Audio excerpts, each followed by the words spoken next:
آغاز میں کرنا چاہوں گا سینیٹر کامران مرتضیٰ صاحب سے. سینیٹر صاحب، آپ نے اسلام آباد ہائی کورٹ کا جو چیف جسٹس کا آرڈر ہے وہ بھی میں نے بھی آپ کے سامنے رکھا، اور deputy prime minister Ishaq Dar صاحب کی ٹویٹ بھی میں نے آپ کو پڑھ کے سنائی ہے. یہ ساری صورتحال اور اتنا بڑا ایونٹ جب ہونے جا رہا ہو تو آپ کو کیا لگتا ہے کہ یہ ڈیلیبریٹ ایفرٹ ہے؟ کیونکہ پہلے بھی الزامات یہی لگے ہیں پاکستان تحریک انصاف پہ کہ جناب جب چائنیز صدر آ رہا تھا تو تب انہوں نے اس طرح روڈز پہ نکل آئے، پھر سی پیک کو سیبوٹاج کیا گیا اور دیگر الزامات جو ہیں. آپ کا کیا خیال ہے؟ کیونکہ مولانا فضل الرحمان صاحب نے بھی درخواست کی تھی، 2 درخواستیں کی تھیں کہ ایک تو کہ حکومت جو ہے یہ تمام آئینی ترامیم جو ہے فی الحال مؤخر کر دے، اجلاس جو ایس سی او کا جو سمٹ کا اجلاس ہے اس کے بعد، اور اپوزیشن کو بھی کہا تھا کہ وہ بھی احتجاج نہ کریں. کامران مرزا صاحب.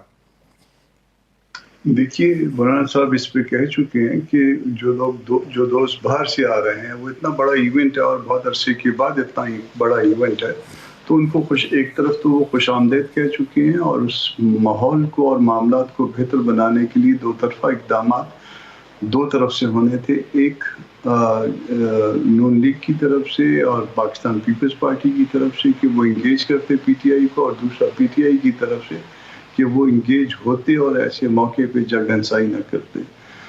دونوں طرف سے وہ ایک طرف والے بینٹ اپان ہے کہ جی کسی طرح سے کانسٹیٹیوشنل امینڈمنٹ جو ہے نا وہ دنوں کے اندر بلکہ راتوں کے اندر بھی ہو جائے، تاکہ اس میں جو ہے نا وہ کسی کو نظر بھی کم آئے. اور دوسری طرف سے جو ہے وہ دوسروں نے ایسا تماشا لگایا ہوا ہے کہ جس کے نتیجے میں جو ہے وہ ساری دنیا یہ دیکھ رہی ہے، کیونکہ دنیا کی توجہ تھی یہ شنگھائی کانفرنس کی وجہ سے، اور اب توجہ جو ہے نا وہ اس جگہ سے ہٹ کے اس جلسے جلوسوں اور اس شیلنگ جو کہ ہو رہی ہے، اور جس میں آپ اگر چاہیں بھی تو ڈی چوک پہنچنا جو ہے عام آدمی کا ممکن نہیں ہے، یا ڈی چوک سے جو اس طرف رہتے ہیں شارع دستور کی طرف ان کا بھی جو ہے نا وہ جانا ممکن نہیں ہے. سوائے ایک روڈ کھلا ہے، اور وہ ایک روڈ بھی پتہ نہیں اس میں کس طرح سے داخل ہو سکتے ہیں، اور بہت سے لوگ جو ہے نا اس وقت معصور ہوئے بیٹھے ہیں. تو یہ جو کچھ ہو رہا ہے دونوں طرف سے، کسی ایک کا قصور نہیں ہے، دونوں کا قصور ہے، اور دونوں طرف سے درست نہیں ہو رہا. دونوں طرف ان کو ہوش کے ناخن لینے چاہیے، یہ معاملات خراب کروائیں. صحیح. سینیٹر کامران مرتضیٰ صاحب، آج کوئی اچھی سی بڑی خبر بھی ہمیں دے دیں، کیونکہ آپ کی ابھی ملاقات ہوئی ہے مولانا فضل الرحمان صاحب سے، تو کوئی انسائٹ خبر کیا ہے؟ کیا معاملات ہیں؟ کس طرح چل رہے ہیں؟ نمبرز گیم پوری ہو جائے گی حکومت کی؟ اور جو ڈرافٹ آپ کے سامنے بھی ہے جو کہ آپ بھی اپنا ایک تیار کر رہے ہیں، اس میں کیا پیش رفت ہے؟ دیکھیے ملاقات میری نہیں ہو سکی. میں نکلا ہوں پارلیمنٹ لاجز سے نکلا ہوں، اور میں نے کوشش کی ہے مولانا صاحب کے پاس پہنچنے کی کوئی 4 بجے کے لگ بھگ. اچھا. مگر شیلنگ اتنی زیادہ تھی کہ آنکھوں میں آنسو لیے اور ناک سے پانی بہاتے ہوئے جو میں نے پھر راستہ بدلی کر دیا، تو نہیں پہنچ پایا ان پہ. اور ڈرافٹ کی جو بات کر رہے ہیں وہ ہمارے پاس جو ہے نا وہ تجاویز ہیں یقیناً، مگر وہ ان تجاویز سے مختلف ہے جو حکومتی پارٹی کی یا پیپلز پارٹی کی. تو مگر اس سے مولانا سے ڈسکس کرنے کی مجھے ضرورت ہے. صحیح. اب جس وقت یہ پروگرام جاری تھا اس وقت بھی جو ہے پیپلز پارٹی کے دوستوں کا ٹیلی فون آیا تھا، وہ شاید اسی پہ جاننا چاہ رہے ہوں کہ کب بیٹھیں گے. مگر جب تک مولانا سے فردر انسٹرکشنز بنے لے لوں تو اس وقت تک بیٹھ نہیں پاؤں گا.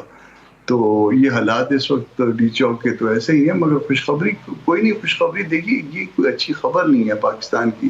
اس میں ایک دوسرے کو ملائن کرنا کہ جی وہ پی ٹی آئی اچھی نہیں ہے، پی ٹی آئی کہے کہ نون لیگ اور پیپلز پارٹی اچھی نہیں ہے، بجائے اس بات کے یہ موقع نہیں تھا.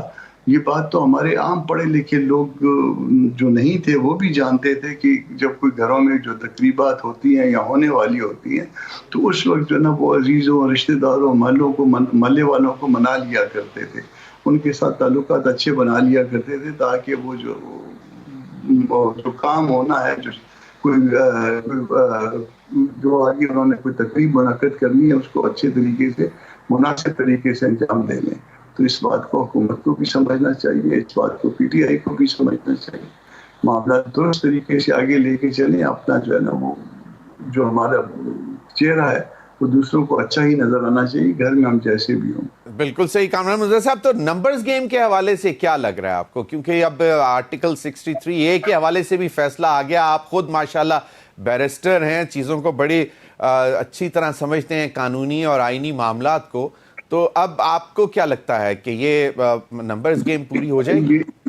یہ ٹریجری سے دوست بیٹھے ہوئے ہیں نا، خلیل صاحب بھی بیٹھے ہیں اور پیپلز پارٹی سے بھی جو ہے نا قادر صاحب بیٹھے ہوئے ہیں، اور ان کو زیادہ بہتر پتہ ہوگا. ہم تو اپنے ووٹ کی حد تک قادر ہیں کہ وہ ہم ووٹ دیں گے یا نہیں دیں گے. تو اس کو ووٹ دینے کا تو کوئی فیصلہ نہیں ہوا اس جو بھی ان کے پاس ہے، بلکہ ان کی طرف سے تو ابھی تک آفیشلی جو ہے نا کوئی ڈاکومنٹ ابھی دوبارہ تیار نہیں ہوا. پہلا ڈاکومنٹ تو رد ہو گیا ہوا ہے نا، تو دوسرا ڈاکومنٹ تیار کریں گے، اس ڈاکومنٹ کو شیئر کریں گے. دین وہ پیپلز پارٹی کا ایک ڈاکومنٹ ہمارے پاس یقیناً ہے. کامران مرتضیٰ صاحب، دلچسپ بات یہ ہے کہ پورے پاکستان کی سیاسی جماعتوں کی نظر جو ہے وہ اس وقت مولانا فضل الرحمان صاحب پر ہے. یہ اللہ پاک کی مہربانی ہے، جس کو اللہ عزت دے. لیکن مگر نہ ہاں ہو رہی ہے نہ ہو رہی ہے. دیکھیے کوئی نہیں نہ تو دیکھیے، اگر اس میں اگر ہاں ہم نے کرنی ہوتی، ہماری طرف سے ہاں ہونی ہوتی تو ہم ووٹ کرتے ہیں نا. تو ووٹ تو ہم نے نہیں کیا، ہم نے تو بتا دیا تھا. پہلے تو ڈاکومنٹ ہمیں نہیں ملتا تھا، پھر ڈاکومنٹ جب ملا تو وہ پھر مناسب نہیں تھا، غیر مناسب تھا. اس کے اوپر ہاں ہو نہیں سکتی تھی. ہم نے بتا دیا تھا ان کو کہ اس کو ووٹ نہیں کر سکتے. تو اور ہم نے تو کوئی اعلان تو نہیں کرنا تھا جا کے کہیں پہ. ایسی جو چیز ڈاکومنٹ ٹھیک نہیں تھی وہ نہیں تھی ٹھیک. آپ کو اچھی ڈاکومنٹ بنا کے لائیں گے تو ہم دیکھیں گے. صحیح. کامران مرتضیٰ صاحب، as we speak what is the position of JUIF as we speak? دیکھیے، ہم JUI گورنمنٹ کا حصہ نہیں ہے، ہم اپوزیشن کا حصہ ہیں. کوئی بھی امینڈمنٹس کسی قانون میں، دستور میں حکومت کا حصہ حکومت کی ضرورت ہوا کرتی ہے، اور حکومتی لوگ اپنے نمبر پورے کرتے ہیں. ہم حکومت کا حصہ نہیں تھے، نہیں ہیں، اور شاید نہیں ہوں گے. صحیح.